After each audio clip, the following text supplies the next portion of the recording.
वज़ीर-ए-आज़म इमरान खान ने एक बार फिर तहरीक अदम एतमाद नाकाम बनाने का अज़्म जाहिर कर दिया। कोर कमेटी इजलास में वज़ीर-ए-आज़म ने सूरत हाल इत्मीनान बख्श करार देती। कहा, हमारी तमाम तैयारियां मुकम्मल हैं। ज़राए के मुताबिक इमरान खान ने एक बार फिर चौधरी बरादरान से मुलाकात का फैसला किया है। पार्टी रहनुमाओं को इत्तेहादियों से मुतालिक बयानबाजी से भी रोक दिया। वफाकी वज़रा ने 27 मार्च को डी चौक पर पार शो की तस्दीक कर दी। असद उमर ने ट्वीट किया, इस्लामाबाद का जलसा तारीख साज होगा। तहरीक अदम एतमाद से कबल वज़ीर आज़म पुर एतमाद, डी चौक पर भरपूर पावर शो की तैयारी, इत्तेहादियों से राब्ते बढ़ाने का फैसला भी कर लिया। कोर कमेटी इजलास में इमरान खान ने सूरत हाल को इत्मीनान बख्श करार दे दिया। कहा, अदम एतमाद से कोई परेशानी नहीं, हमारी तमाम तर तैयारियां मुकम्मल हैं, फैसले मुशावरत से किए जाएंगे। वज़ीर आज़म बोले, केसेस मंतकी अंजाम तक पहुँचने के बाइस अपोजिशन को जल्दी है।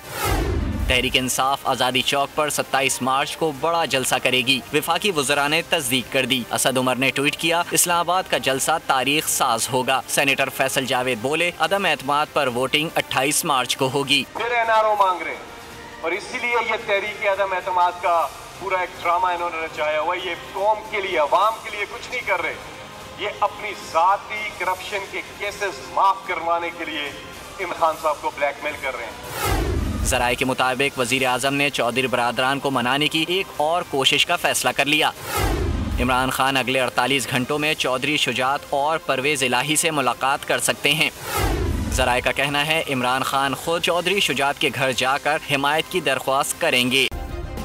सब्सक्राइब करें और बेल दबाएं ताकि कोई खबर रह न जाए।